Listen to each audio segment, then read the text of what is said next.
Salut à toi, c'est Hermès, ton moniteur auto-école, enseignant de la conduite et de la sécurité routière. Aujourd'hui, je te propose un examen complet du code de la route, commenté et corrigé. Allez, on perd pas de temps, on commence tout de suite. Question numéro 1. Je dois toujours actionner mes clignotants quand je quitte un stationnement. Oui, réponse A, non, réponse B. Ici, je peux quitter mon stationnement immédiatement. Oui, réponse C, non, réponse D.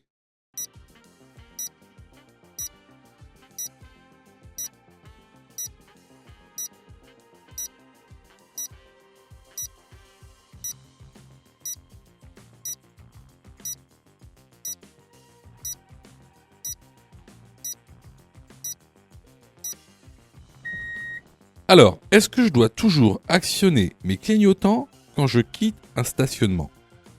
Eh bien oui.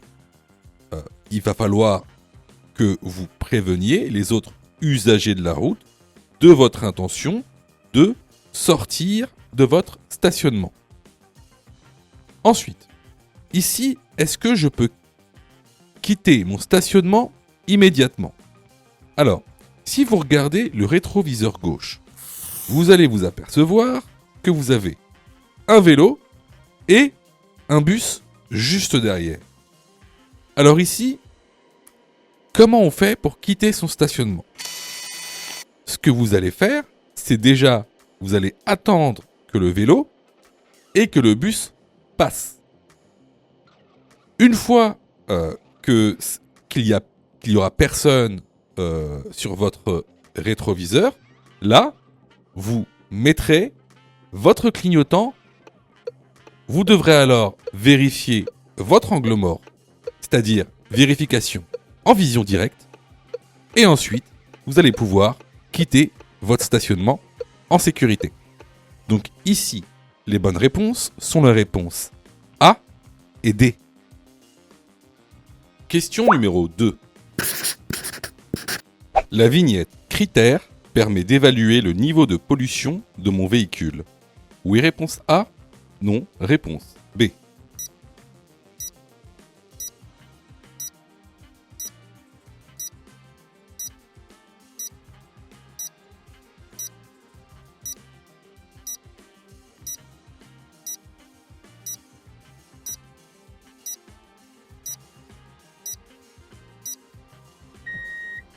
Alors effectivement, les vignettes critères permettent donc d'évaluer le niveau de pollution d'un véhicule. Donc ce niveau de pollution, il y en a 6.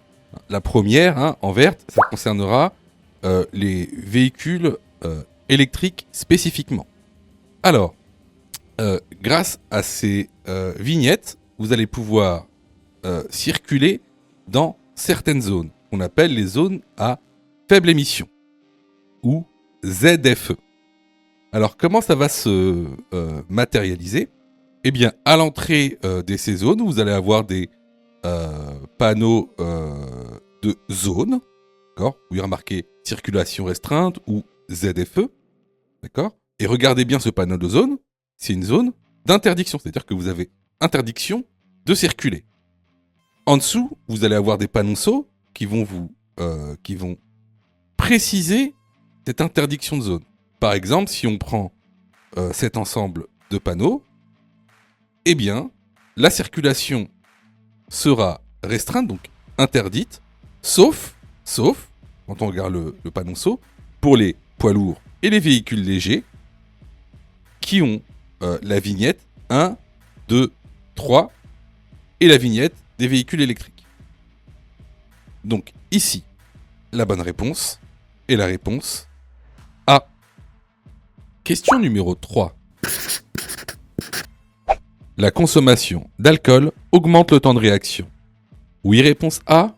Non, réponse B.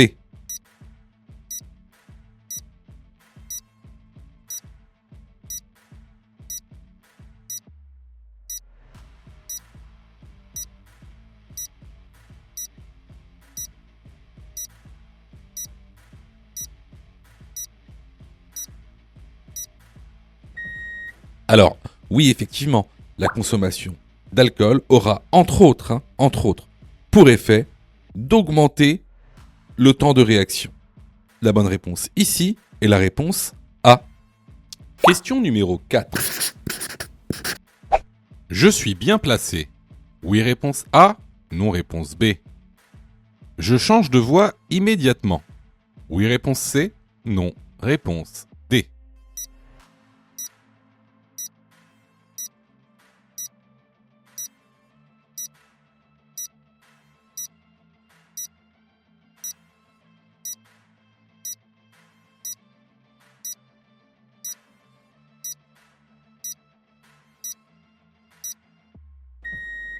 Alors, si tu remarques bien, déjà la signalisation horizontale, donc c'est-à-dire la signalisation qu'il y a au sol. On voit bien qu'on est sur une voie de bus. Il y a marqué bus sur notre voie, et en plus on voit qu'elle est délimitée par une ligne blanche épaisse discontinue. En plus, on a la signalisation verticale, ce panneau qui indique une voie de bus. Donc ici, est-ce que je suis bien placé ? Non, je ne suis pas du tout sur ma voie. Est-ce que je change de voie immédiatement ? Eh bien non. Pourquoi est-ce que je ne change pas de voie immédiatement ? Regardez le rétroviseur gauche ici. On a un camion qui est juste derrière nous sur cette voie-là. Donc ce qu'on va faire, c'est qu'on va attendre que la voie soit libre pour pouvoir s'insérer sur la voie de gauche. Les bonnes réponses ici sont les réponses B et D. Question numéro 5. Je dépasse le cycliste à ma droite. Oui, réponse A. Non, réponse B.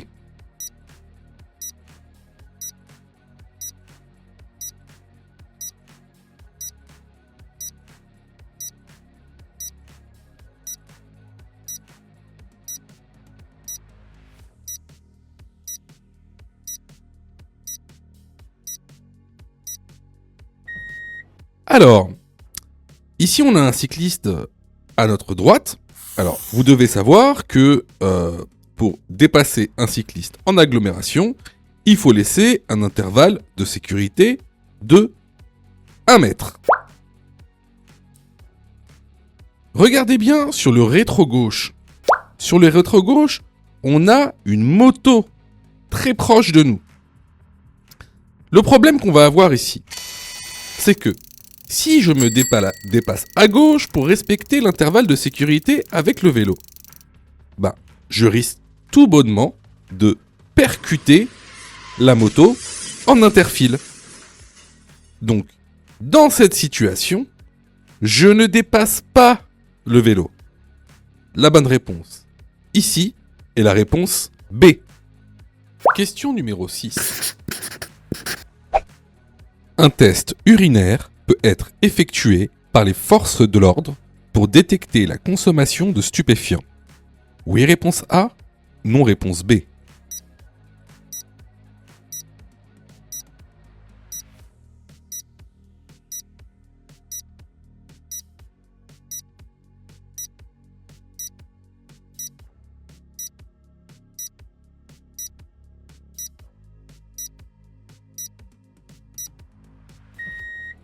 Alors, avant de répondre à la question, c'est quoi un stupéfiant ?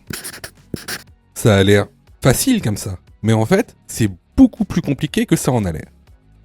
Alors, il faut que tu saches que les stupéfiants sont classés en 4 catégories.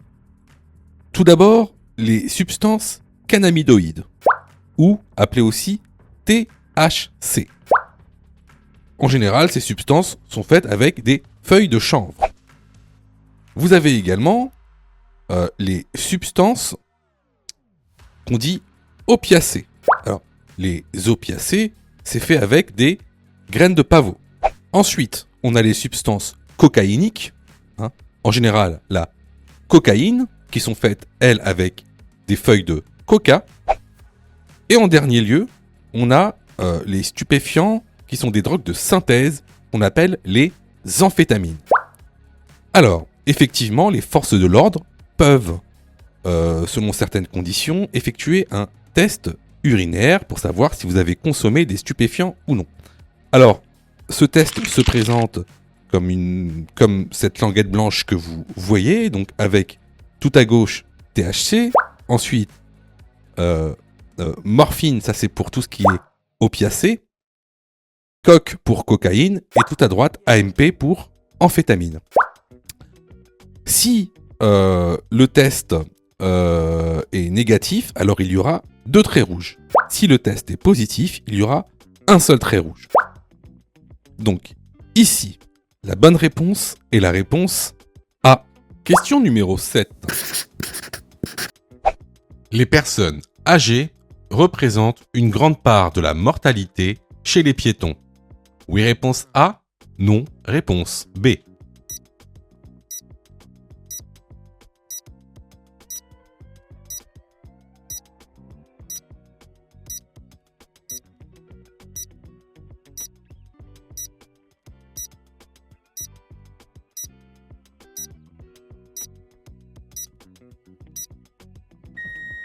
Alors, afin de répondre à cette question, je vous ai mis directement le schéma que vous pouvez retrouver dans le bilan annuel de l'Observatoire national interministériel de la sécurité routière. Donc, comme vous pouvez le voir ici, les plus de 65 ans sont les plus concernés par la mortalité chez les piétons. Donc ça, ce sont les chiffres officiels. Donc, pour répondre à cette question, donc, les personnes âgées représentent bien une grande part de la mortalité chez les piétons. La bonne réponse est la réponse A. Je vois que tu es super motivé pour avoir ton code. Alors, soutiens la chaîne en t'abonnant et surtout en activant les notifications afin d'être prévenu des dernières vidéos mises en ligne. Question numéro 8. Dans cette situation, le véhicule est bien stationné. Oui, réponse A. Non, réponse B.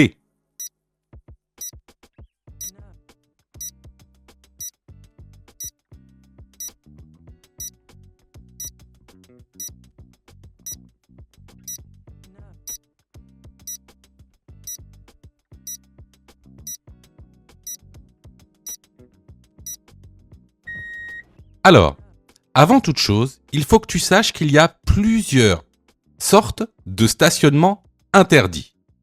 Tu as d'abord les stationnements abusifs, les stationnements gênants, les stationnements très gênants et les stationnements dangereux.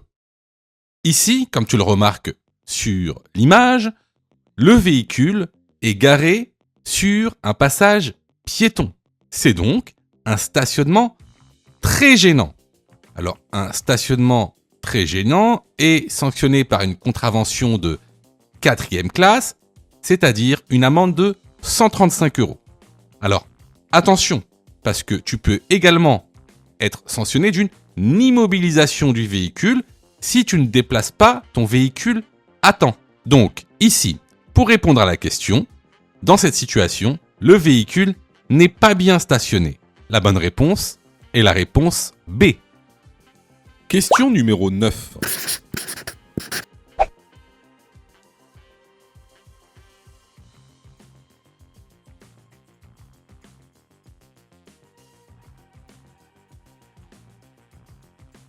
Je vais m'engager dans un carrefour à sens giratoire. Je m'engage avant le véhicule à gauche. Oui, réponse A.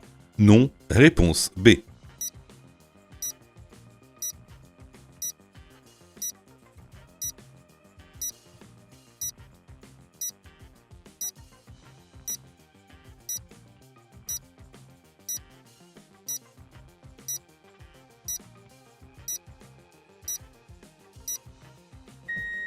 Alors, lorsqu'on s'engage dans un carrefour à sens giratoire, il faut toujours laisser la priorité aux véhicules qui sont dans le carrefour à sens giratoire, c'est-à-dire qui viennent de la gauche.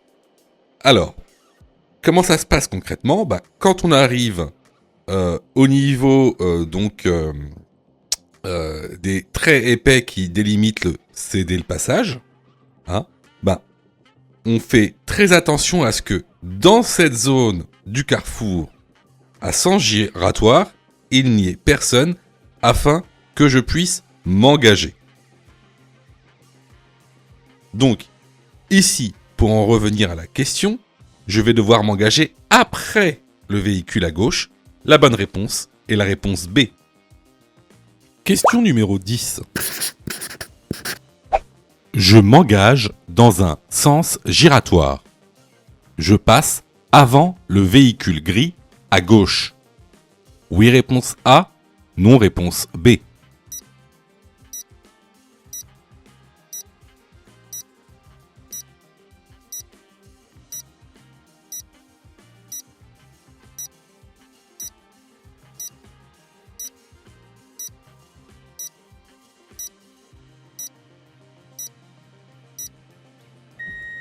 Alors, lorsqu'on s'engage dans un carrefour à sens giratoire, on doit laisser la priorité aux véhicules venant de gauche et qui se situent à cet endroit du sens giratoire. Une fois qu'il n'y a plus personne à cet endroit, vous pouvez alors vous engager. La bonne réponse ici est la réponse B. Question numéro 11. Je suis sur une intersection sans signalisation. J'ai la priorité sur le véhicule à ma droite. Oui, réponse A. Non, réponse B.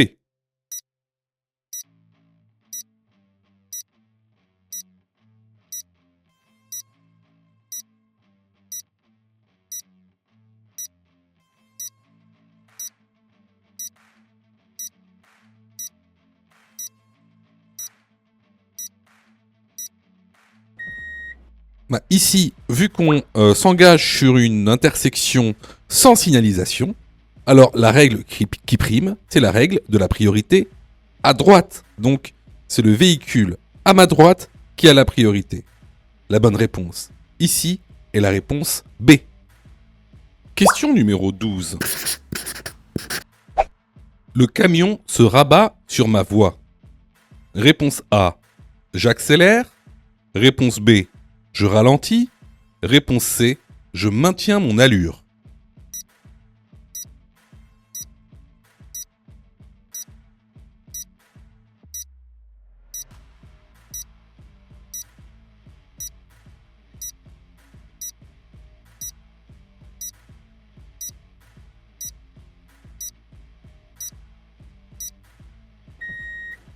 Alors ici, on a un camion qui se rabat sur notre voie.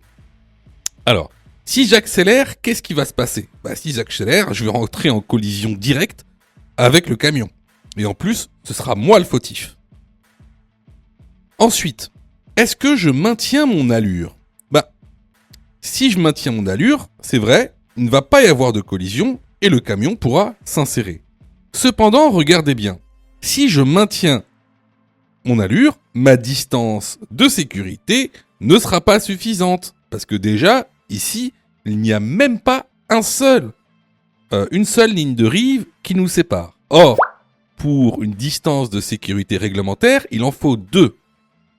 Donc ce que je fais ici, c'est que je ralentis pour pouvoir disposer d'une distance de sécurité réglementaire de 2 lignes de rive.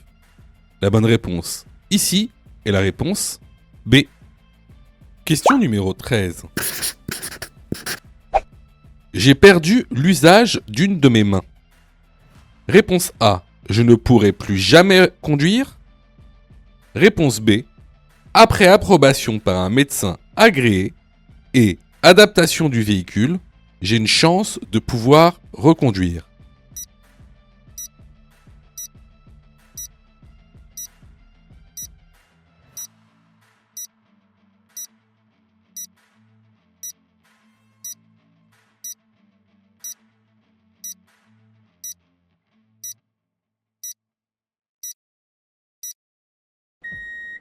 Alors, si vous perdez l'usage d'une de vos mains ou même d'un de vos membres, sachez que vous avez une possibilité de pouvoir reconduire. C'est pas automatique. Ça dépendra de l'approbation par un médecin agréé par la préfecture.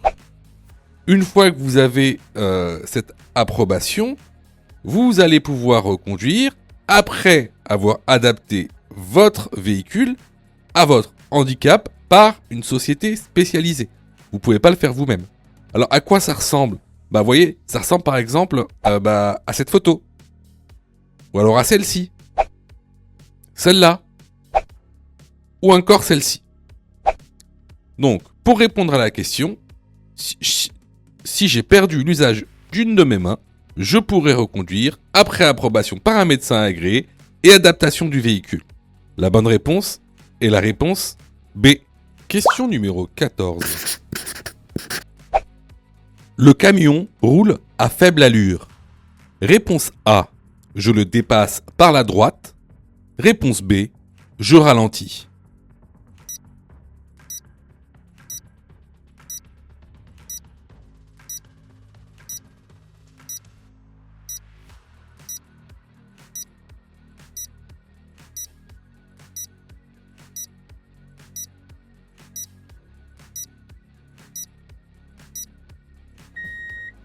Alors, on a devant nous un camion sur la voie de gauche qui roule à faible allure. Alors, on pourrait tenter d'accélérer tout droit pour le dépasser. Seulement, vous devez savoir qu'il est strictement interdit de dépasser par la droite. Donc, ici, je dois ralentir en attendant que lui-même se mette dans la voie de droite. Donc, la bonne réponse ici est la réponse B.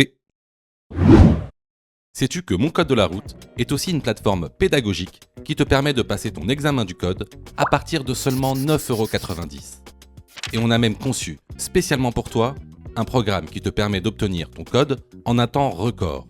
C'est le programme Mon Code en 10 jours.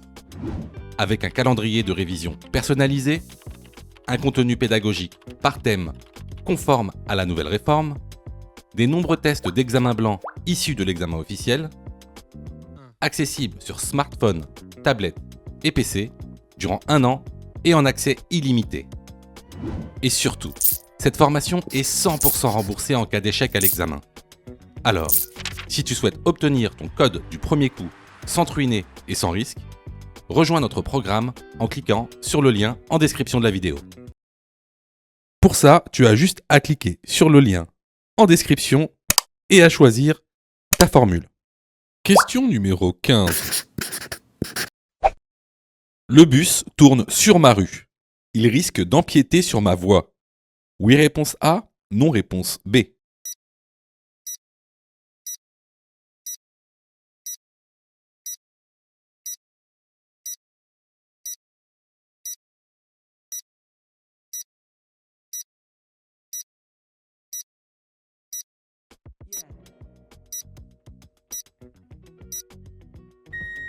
Alors ici, on a affaire à un poids lourd.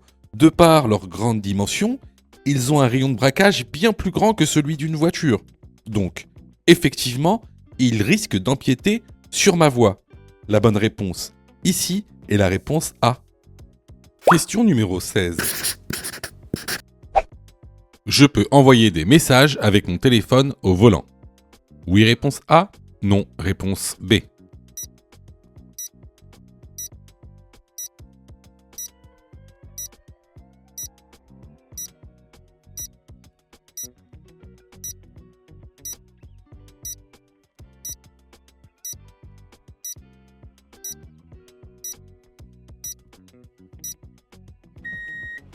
Alors, il faut savoir que l'utilisation du téléphone est strictement interdite au volant, même pour régler son GPS. Vous n'avez pas le droit de toucher à votre téléphone portable au volant. Déjà parce que ça diminue votre vigilance, et également parce que c'est 135 € d'amende et 3 points nets sur le permis de conduire.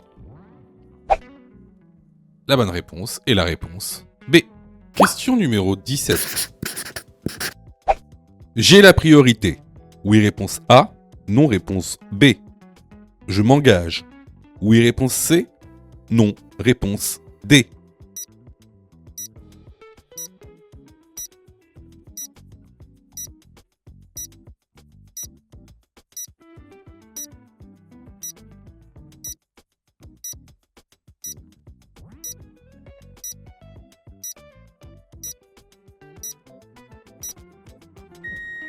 Alors ici, on arrive dans un carrefour à sens giratoire. Et comment on sait qu'on est dans un carrefour à sens giratoire et pas un rond-point?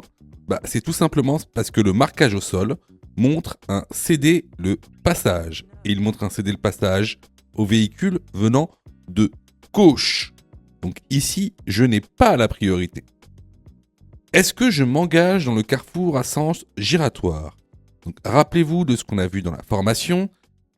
Quand on s'engage dans un sens giratoire, il faut bien faire attention à ce qu'il n'y ait aucune voiture dans cette zone à gauche. S'il y a des voitures dans cette zone à gauche, je ne m'engage pas. Ici, on voit qu'il y a des voitures dans cette zone, donc je ne m'engage pas. Les bonnes réponses ici sont les réponses B et D. Question numéro 18. Je suis responsable si un cycliste percute ma portière. Oui, réponse A. Non, réponse B.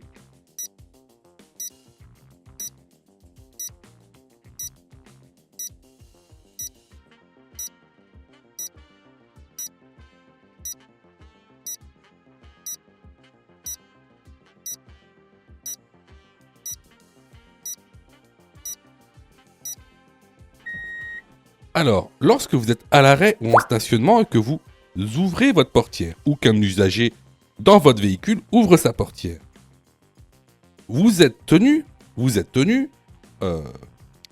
d'assurer la sécurité des autres usagers de la route avant de l'ouvrir. Si vous l'ouvrez et que vous causez un accident, que ce soit un accident avec dommages matériels ou corporels, vous serez tenu responsable dans la majorité des cas. Donc ici, est-ce que je suis responsable si un cycliste percute ma portière? La bonne réponse est la réponse A. Question numéro 19. Cet enfant est correctement attaché. Oui, réponse A. Non, réponse B.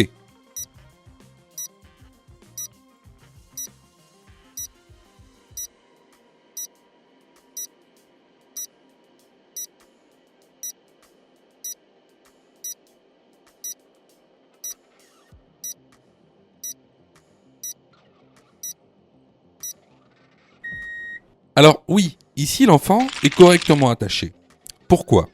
Tout simplement parce que l'homologation R44 est respectée. Qu'est-ce que préconise l'homologation R44? C'est un siège enfant adapté à sa morphologie et à son âge. Il existe 3 types de sièges, le siège à coque, le siège baquet, le siège avec dossier. Ici, on a utilisé un siège baquet qui correspond à la morphologie de l'enfant. La bonne réponse est la réponse A. Les vidéos sont totalement gratuites, donc abonne-toi pour aider la chaîne et surtout, active les notifications pour être prévenu des dernières vidéos et avoir ton code beaucoup plus rapidement. Question numéro 20.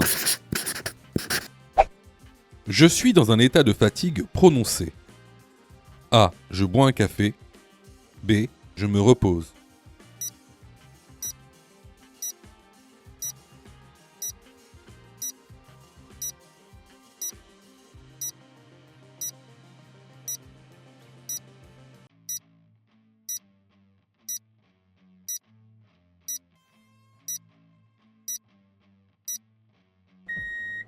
Alors ça, c'est la chose que... J'aime beaucoup cette question parce que beaucoup de gens pensent que boire un café va leur permettre de sortir momentanément d'un état de fatigue. C'est faux. Vous savez, si le café ne vous fera rien. Si vous êtes fatigué, il faut vous reposer. Hein. Si vous avez faim, il faut manger. Et si vous êtes fatigué, il faut se reposer. C'est pas le café qui vous permettra de tenir. Donc ici, la bonne réponse est la réponse B.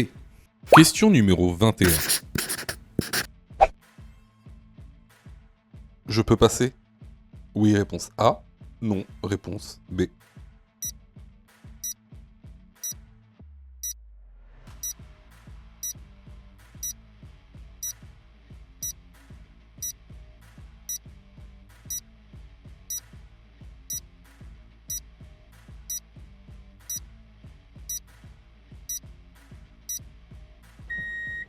Alors ici, on a affaire à une voie de traversée de tramway.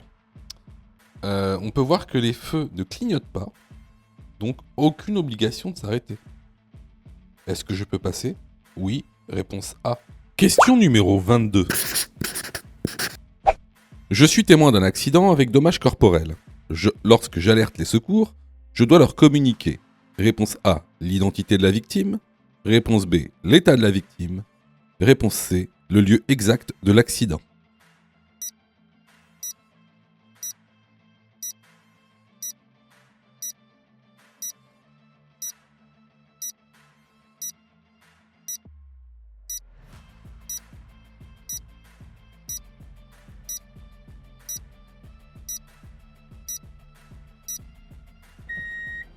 Alors, si vous êtes témoin d'un accident, donc avec dommages corporels, bien sûr, avant d'alerter les secours, il faut d'abord avoir un pré-diagnostic. Alors, on vous demande pas d'être un médecin, on vous demande pas de faire un diagnostic médical, mais en fait de donner les informations essentielles au secours. Alors, tout d'abord, ça va être des informations pratiques. C'est-à-dire, ça va être des informations de lieu. Il faudra donner l'adresse exacte si vous êtes en agglomération. Mais si par exemple vous êtes sur une route que vous ne connaissez pas ou une autoroute, il faudra aussi donner des informations assez précises pour que les secours puissent venir rapidement. Alors par exemple, si vous êtes sur une route ou une autoroute, il faudra donner le numéro de la route ou de l'autoroute. Il faudra aussi donner le sens de circulation dans lequel vous êtes. Par exemple, je suis sur la A13 direction Versailles. Le plus simple, par exemple, lorsque vous êtes dans une route ou une autoroute, c'est par exemple de donner les indications qu'il y a sur les bornes kilométriques. Vous vous souvenez, on a vu ça plusieurs fois. Donc il y a des bornes kilométriques sur les autoroutes, mais sur les routes aussi. Donc ça permettra au secours d'avoir une localisation précise et donc d'intervenir le plus rapidement possible. Alors ensuite, il y aura on va dire un pré-diagnostic global de l'état de la victime. Donc il faudra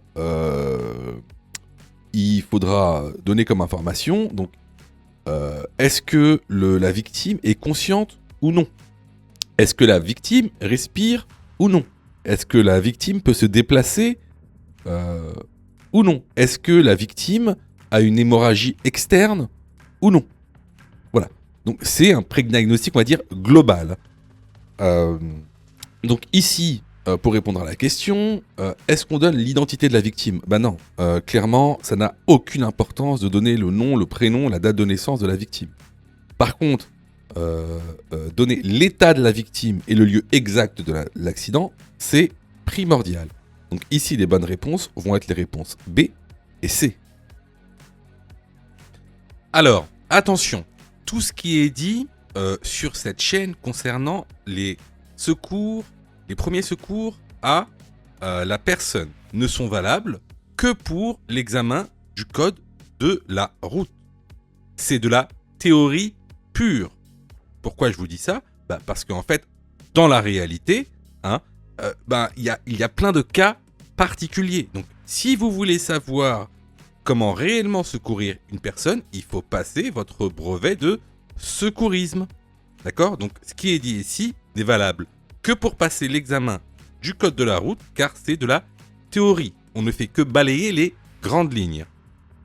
Question numéro 23. Pour entrer dans ce tunnel, je suis dans l'obligation d'allumer mes feux. Oui, réponse A, non, réponse B.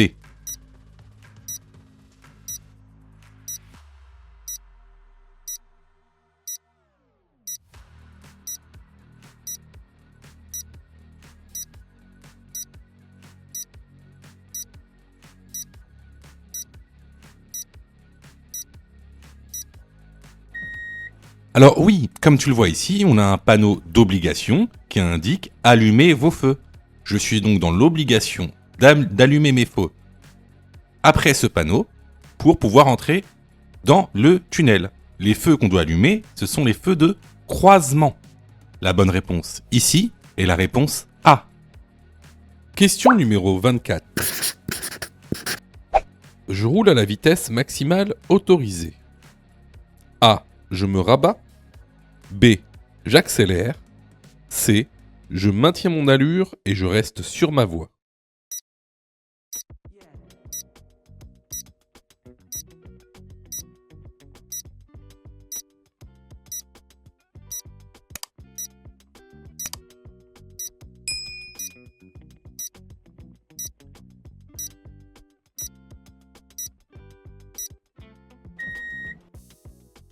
Alors, ici on a un cas un peu compliqué. C'est un peu compliqué, c'est ce que je peux appeler aussi une situation stressante quand on conduit. Pourquoi ? Plusieurs choses. Déjà, si on regarde à droite, le camion rouge, lui, a ses clignotants. C'est-à-dire qu'il s'apprête à aller sur la voie du milieu. Derrière nous, on a un camion blanc qui, lui, a mis son clignotant à gauche. En langage commun, il nous met la pression. C'est-à-dire qu'il est très très proche. On voit bien qu'il est très très proche de notre véhicule.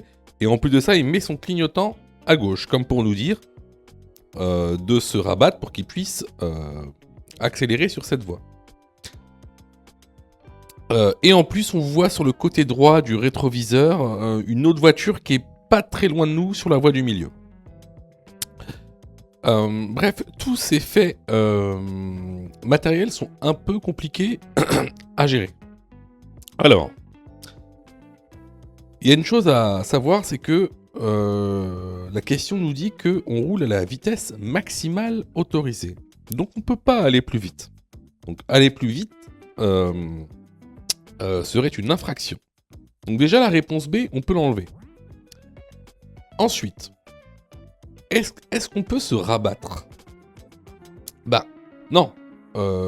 Pour la simple et bonne raison qu'on a un camion juste en face de nous, donc un poids lourd, qui lui va aller sur la voie du milieu. Et derrière nous, aussi, sur la voie de droite, on a un véhicule, le véhicule gris. Donc là, se rabattre sur la voie du milieu, ça va être compliqué. Donc ici, la seule réponse valable et pertinente, c'est la réponse C. Je maintiens mon allure et je reste sur ma voie. Question numéro 25. Ma voiture tombe en panne sur autoroute. Je me place sur la bande d'arrêt d'urgence le plus rapidement possible. Oui, réponse A, non, réponse B.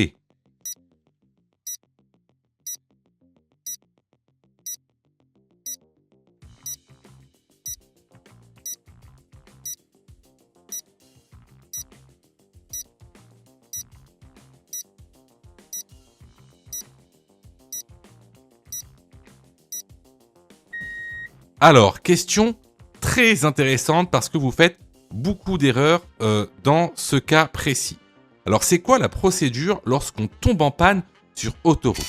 Donc, lorsque vous tombez en panne sur autoroute, vous devez absolument le plus rapidement possible et en sécurité bien sûr, vous mettre sur la bande d'arrêt d'urgence. Ça, c'est le point numéro 1. Ensuite, bien sûr, mettre ses feux de détresse. Et une fois que c'est fait, c'est de sortir du véhicule, mais attention, du côté droit, c'est-à-dire du côté de la glissière de sécurité, pour pouvoir se mettre derrière la glissière de sécurité. Et donc une fois que vous êtes derrière la glissière de sécurité, là, vous pouvez appeler les secours ou un dépanneur, par exemple. Alors, je sais qu'il y en a beaucoup d'entre vous qui posent plein de questions. Alors, c'est normal, j'ai pas mal d'élèves. Et la question principale que vous dites, c'est « Bah oui, mais si je tombe en panne sur la voie de gauche ?» Alors, je vais vous dire, c'est possible, c'est possible, mais c'est rare. Pourquoi c'est rare ? Vous êtes sur autoroute à 130 km/h. Donc, si votre voiture tombe en panne, vous allez bien savoir qu'elle tombe en panne. Hein. Par exemple, vous allez plus pouvoir appuyer sur l'accélérateur. Voilà, vous allez le sentir. Donc, 130 km/h, vous allez avoir assez d'élan pour pouvoir rejoindre la bande d'arrêt d'urgence. Hein. Surtout, faites pas la bêtise de rester sur la voie de gauche. Pourquoi ? Parce que c'est la mort assurée. Hein. Les gens, ils vont pas vous voir. Ils roulent à 130 km/h. Ils vont vous taper à 130 km/h.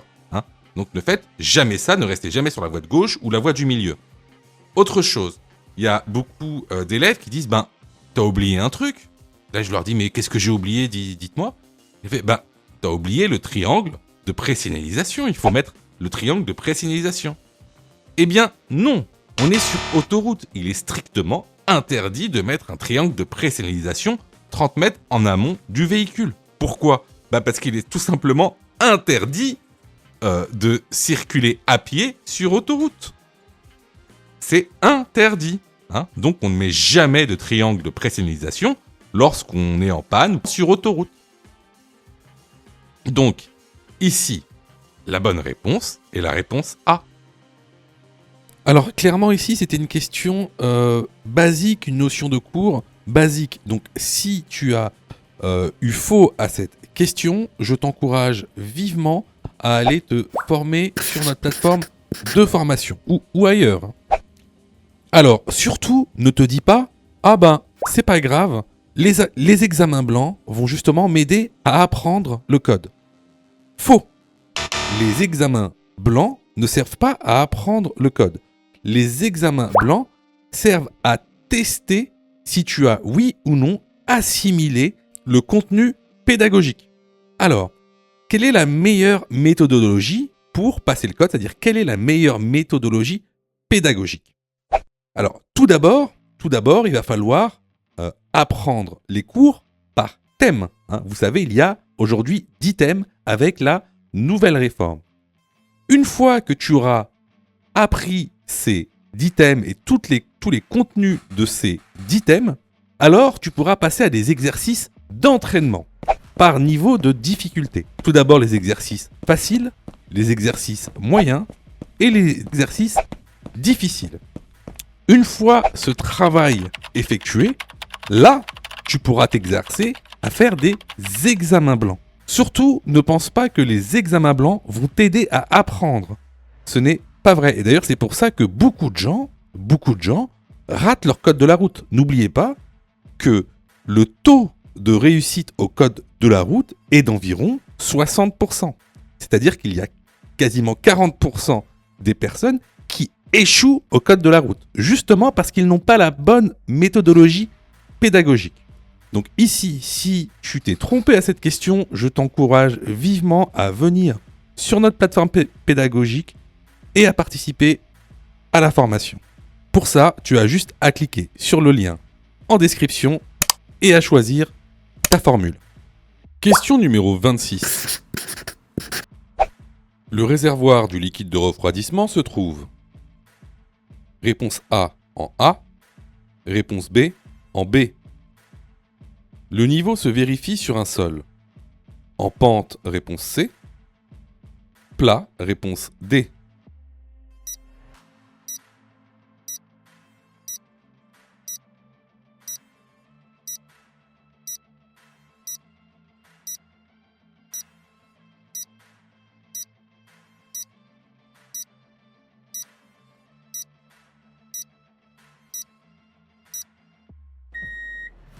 Alors là, c'est vraiment une question de cours. Hein. Donc, si vous avez fait une erreur dans cette question, je vous incite fortement à aller dans la formation que vous trouverez en description pour en savoir plus sur les équipements du véhicule. Attention, les questions sur les équipements du véhicule, il y en a à peu près 3 par série d'examens avec la nouvelle réforme. Alors, ici, c'est très simple.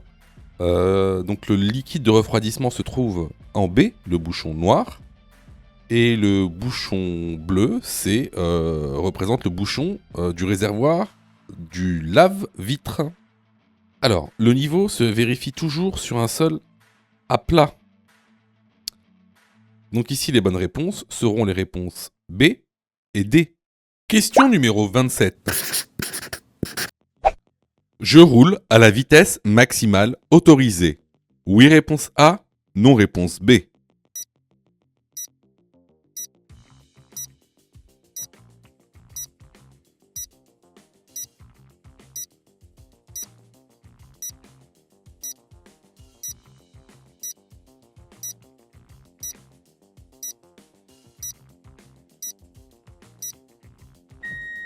Alors ici c'est évident, vous voyez bien qu'il y a une tempête de neige, que la visibilité est fortement réduite et que la chaussée est glissante.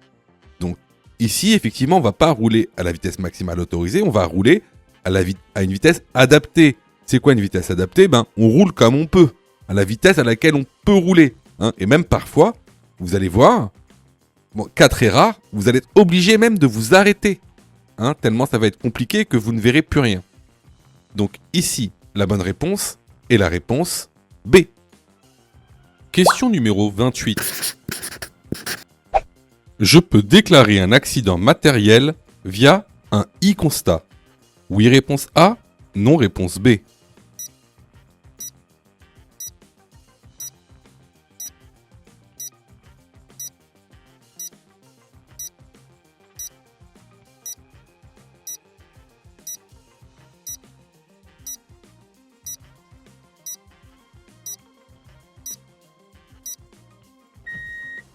Alors effectivement, maintenant, vous pouvez déclarer un accident matériel directement via une application Internet e-constat. Cet e-constat a exactement la même valeur juridique qu'un constat papier et c'est surtout beaucoup plus pratique. Parce que souvent, en fait, on n'a jamais le constat sur soi. Donc ici, est-ce que je peux déclarer un accident via un e-constat? La bonne réponse est la réponse A. Question numéro 29. La signalisation indique. Réponse A, un pont mobile. Réponse B, un débouché sur un quai ou une voie sur berge.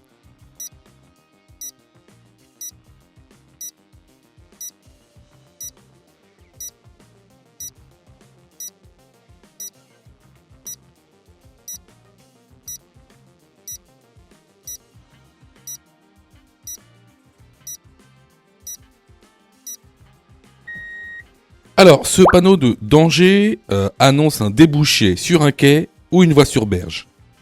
À ne pas confondre avec le panneau qui annonce la présence d'un pont mobile. La bonne réponse ici est la réponse B.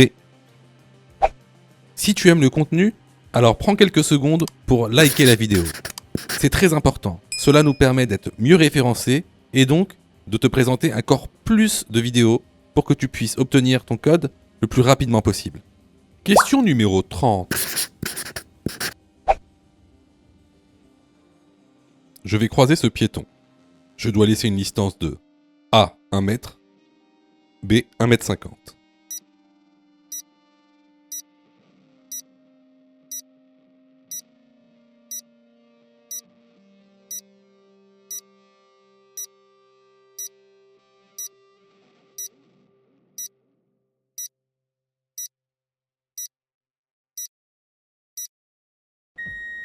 Alors, ici on est hors agglomération, donc je dois laisser une distance entre mon véhicule et le piéton de 1,50 m.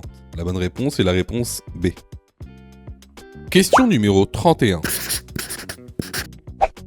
La distance de sécurité est respectée.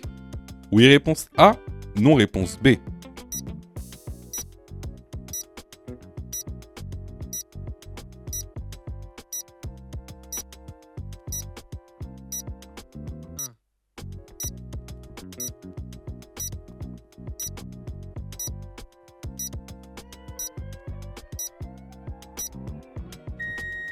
Alors là, c'est vraiment une question de notion de base.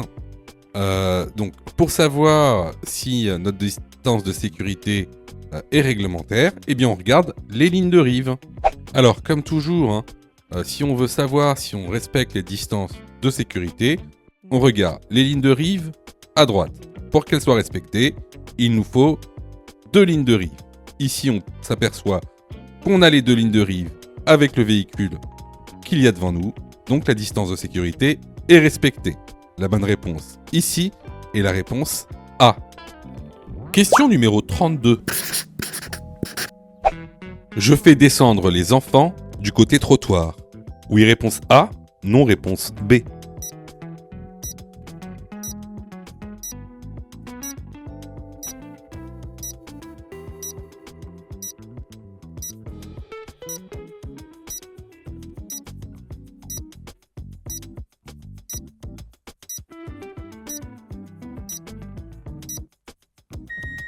Alors là, c'est une question vraiment très simple et très logique. Effectivement, on fait descendre les enfants toujours du côté trottoir pour des raisons de sécurité. La bonne réponse ici est la réponse A. Je vous incite fortement à vous former, ça vous évitera beaucoup de problèmes. Par exemple, le fait de repayer pour repasser votre code pour à peine quelques points de raté. Donc pour ça, je vous conseille vraiment de vous former. Alors c'est bien de faire des exercices, c'est bien de faire des tests, des examens blancs, mais d'abord, il faut connaître son cours. Donc nous, on a mis en place une plateforme pédagogique pour tous les budgets et pour tous les besoins. Donc, vous avez donc la plus petite formule, qu'on appelle la formule basique, à 9,90 € par semaine. Celle-ci, elle est réservée à ceux qui ont déjà passé leur code et qui veulent une remise à niveau pendant une semaine. Ensuite, vous avez la formule standard, qui, elle, est valable pendant 1 an en illimité. Elle est à 19,90 €. Elle est valable 1 an en illimité. Cette formule, elle est réservée plutôt aux personnes qui n'ont jamais passé le code. Donc, à l'intérieur de la formule, tu auras tous les cours pédagogiques par thème, tous les exercices d'entraînement par thème, 30 examens officiels avec plus de 1200 questions commentées et corrections détaillées, toutes les fiches pédagogiques. Tu auras aussi droit à un suivi personnalisé pour voir ta progression et une équipe qui sera là pour répondre à tes questions. Ça, c'est pour les personnes qui n'ont jamais passé le code.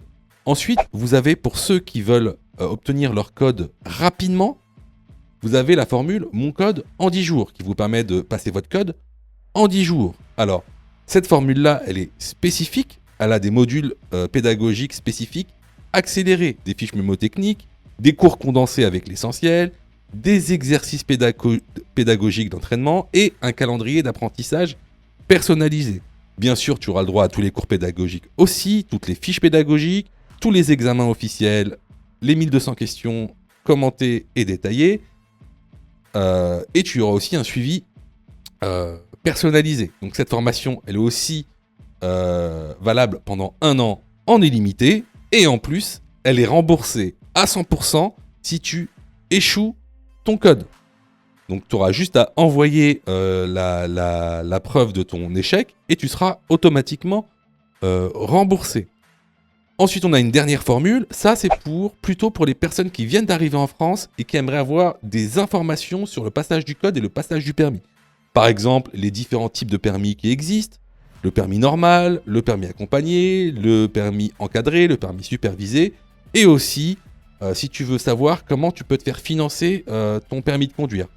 Tous les organismes de financement qui peuvent financer soit à 100%, soit de manière partielle, ton permis. Bon, ça c'est réservé aux personnes qui viennent d'arriver en France et qui veulent avoir leur code. Donc voilà, on a voulu que ce soit une plateforme pour que tout le monde puisse se former au code de la route. Donc il y en a pour tous les budgets et surtout, il y en a pour tous les besoins parce que chaque personne a des besoins différents. Donc je vous incite vraiment à aller dans la formation. Alors pour y aller, c'est très simple. Dans chaque vidéo, vous voyez, vous allez dans description et il y a un lien vraiment en début de description. Donc il y a un lien. Tu cliques dessus, hein, tu cliques sur le lien. Oui, tu vois, il y a marqué plateforme de formation en ligne. Tu cliques sur le lien. Ce lien te ramène directement sur le site internet. Et là, tu cliques sur la formule qui te correspond. Ensuite, il ne te reste plus qu'à souscrire à la formation et tu auras accès directement donc, à ton espace élève, à toute la plateforme pédagogique. Question numéro 33. À bord du véhicule, le compteur kilométrique est réponse A, facultatif, réponse B, obligatoire.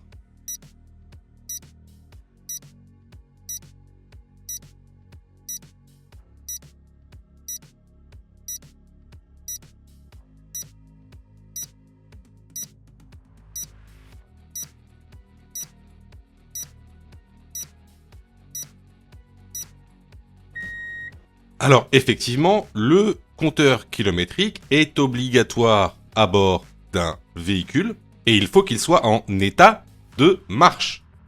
Dans le cas contraire, c'est une contravention de 3e classe et une amende de 68 €. La bonne réponse ici est la réponse B. Question numéro 34. L'ESP permet de corriger les écarts de trajectoire. Oui, réponse A, non, réponse B.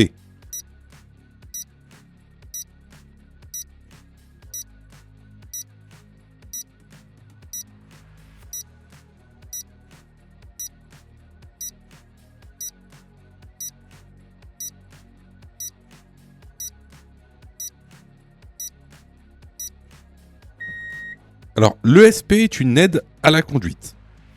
Cette aide à la conduite est un équipement qui te permet de corriger la perte de stabilité au niveau de la trajectoire et de l'adhérence du véhicule. Il permet donc de corriger les écarts de trajectoire. La bonne réponse ici est la réponse A. Question numéro 35. Pratiquer l'éco-conduite permet de, réponse A, réduire les risques d'accident, réponse B, réduire la pollution, réponse C, faire des économies.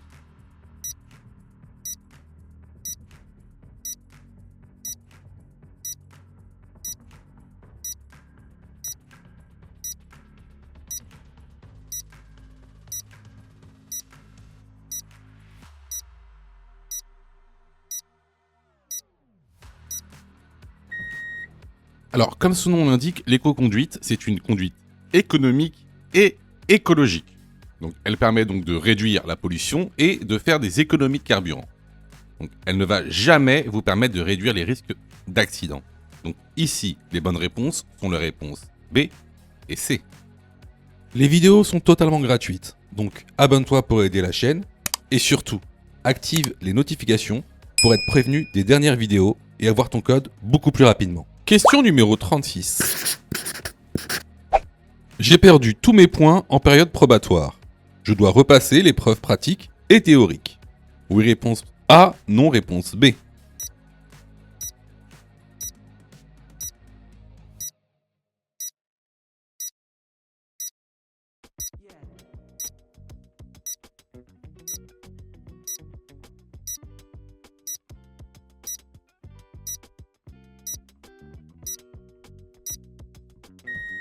Alors effectivement, si tu perds tous tes points en période probatoire, tu devras repasser l'épreuve théorique et l'épreuve pratique. La bonne réponse ici est la réponse A. Question numéro 37. La distance de freinage à 90 km/h est de réponse A, 67 mètres, réponse B, 32 mètres, réponse C, 54 mètres, réponse D, 38 mètres.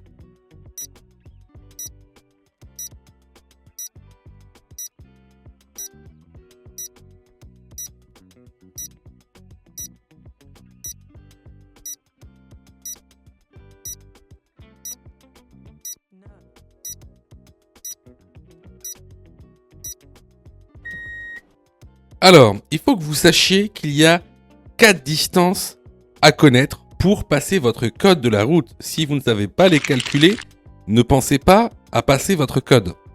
Alors, il y a la distance d'arrêt, la distance parcourue durant le temps de réaction, la distance de sécurité et la distance de freinage. À 90 km/h, la distance de freinage est de 54 mètres. Pour tous ceux qui veulent savoir comment on calcule la distance de freinage, je vous invite à aller dans l'information. La bonne réponse ici est la réponse C. Alors clairement ici, c'était une question de cours pur et dur. Donc si vous voulez savoir comment on calcule une distance de freinage, je vous invite à aller sur le lien en description et de choisir la formule qui vous convient. Question numéro 38. La rue est étroite et un camion arrive en sens inverse. Réponse A, je ralentis. Réponse B, je maintiens l'allure.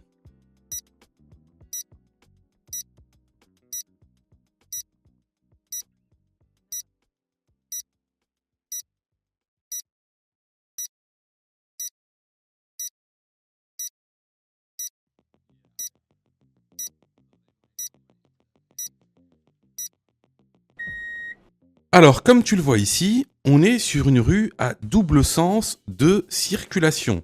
La rue est étroite et on a un camion qui vient en sens inverse. Donc dans ce cas-là, je ralentis parce qu'on est dans le cas d'un croisement qui sera difficile. Pour en savoir plus sur les croisements difficiles, je vous incite fortement à aller dans la formation. Donc ici, la bonne réponse est la réponse A. Alors là, c'était vraiment une question de cours qu'on voit régulièrement dans la formation. Donc, si vous avez eu faux à cette question, vraiment, je vous incite vraiment à vous former, que ce soit chez nous ou ailleurs. Alors, je reçois plusieurs messages de votre part, d'ailleurs, je vous en remercie. Alors, vous me posez souvent deux questions. Alors, la première, c'est quand est-ce que je suis prêt pour passer mon code ? Et la deuxième, c'est est-ce que je dois suivre la formation ? Alors, tout d'abord, on va répondre à la première question. Quand est-ce que tu es prêt pour passer ton code ? C'est très simple. Si tu fais moins de 5 fautes sur les 5 dernières séries d'examens blancs que tu as fait, alors tu es prêt à passer le code de la route. Donc attention, ça veut dire qu'il faut que sur les 5 dernières séries que tu as faites, de manière consécutive, il n'y a pas une seule série où tu as fait plus de 5 fautes. Donc si tu as fait plus de 5 fautes à une seule série, il faut que tu continues à faire des examens blancs. La deuxième question. Est-ce que il serait mieux pour moi de prendre une formation ? Alors, là, c'est pareil. Si tu fais 8 fautes ou plus sur les 5 dernières séries d'examens blancs que tu as faites, alors, il est vivement conseillé de te former. Ça veut tout simplement dire que il te manque certaines notions essentielles. Ça ne veut pas dire que tu connais pas ton cours, ça veut dire qu'il te manque des notions essentielles pour pouvoir progresser. Et clairement, c'est pas en faisant des examens blancs que tu vas progresser, tu vas même plutôt stagner. Voilà. Donc si tu as fait 8 fautes ou plus sur l'une des 5 dernières séries que tu as faites, je te conseille vivement de te former. Surtout que on a mis en place donc une plateforme pédagogique qui répond vraiment à tous vos besoins. On a fait en sorte que tout le monde puisse se former au code de la route. Vous avez la formule standard, par exemple, qui est à 19,90 € par an. Donc vous payez une fois 19,90 € et vous avez le droit à toute la plateforme pendant 1 an en illimité, avec tous les cours, tous les 10 thèmes, plus de 1200 questions issues de l'examen officiel, commentées et corrigées. Vous avez pour ceux par exemple qui veulent passer leur code rapidement la formule à mon code en 10 jours pour passer son code en 10 jours qui est à 39,90 € par an en illimité. Et en plus, si vous ratez votre code, vous êtes 100% remboursé seulement en envoyant votre preuve d'échec. Sinon, pour ceux qui le souhaitent, vous avez la plus petite formule, la formule basique, qui est à 9,90 € par semaine. Celle-ci, c'est une formule qui est hebdomadaire, qui en général est réservée à ceux qui ont déjà passé leur code et qui ont échoué. C'est une sorte de remise à niveau. Donc, vraiment, il y en a pour tous les besoins. et il y en a aussi pour tous les prix. Et c'est vraiment pas cher. Ce serait bête de rater son code alors que vous auriez pu vous former pour 9,90 €. Pour ça, tu as juste à cliquer sur le lien en description et à choisir ta formule. Question numéro 39. Je peux prendre la voie de droite pour aller à Toulouse. Oui, réponse A. Non, réponse B. Pour aller à Castres. Oui, réponse C. Non, réponse D.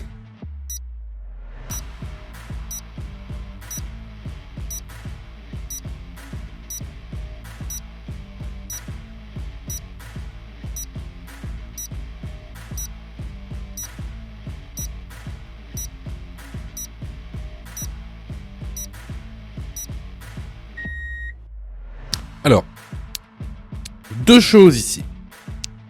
Si tu regardes bien le marquage au sol, tu as devant toi une ligne de dissuasion. Donc, une ligne de dissuasion te dissuade de la franchir. Sauf à deux conditions.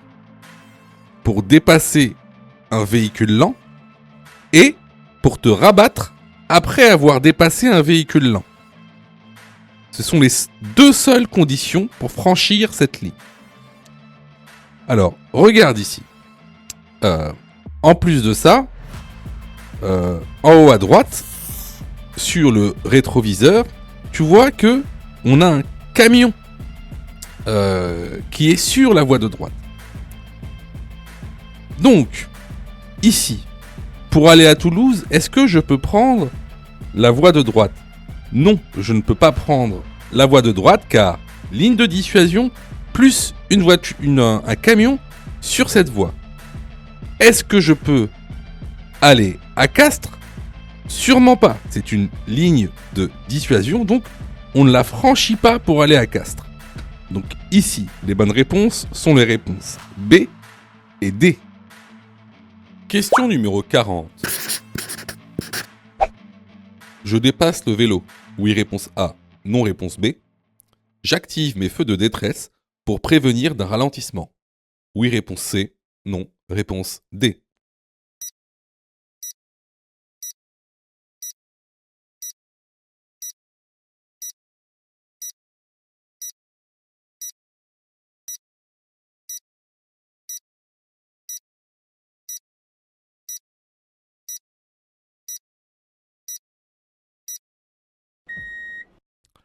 Alors, comme vous le savez, pour dépasser un vélo, il faut 1 mètre ou 1,50 m d'écart entre le véhicule et le vélo.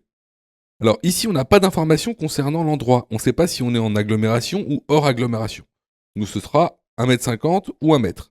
Mais regardez ici, même si on prend 1 mètre d'écart entre moi et le vélo, je sors de la chaussée. Voilà. Même si on prend le cas le plus favorable, on sort de la chaussée. Donc ici, effectivement, je ne dépasse pas le vélo. Est-ce que j'active mes feux de détresse ? Oui, parce que j'arrive à un ralentissement, c'est-à-dire que si derrière moi, il y a une voiture qui vient, il va pas voir le vélo, et donc il va voir seulement que je roule à très basse allure. Donc il va falloir prévenir les usagers derrière moi qu'il y a un ralentissement. Donc j'allume mes feux de détresse. Donc les bonnes réponses ici sont les réponses B. Si tu as fait 8 fautes ou plus, ne panique pas. Rejoins-nous sur notre plateforme pédagogique en ligne en cliquant sur le lien en description de la vidéo. Tu pourras alors choisir la formule qui te convient.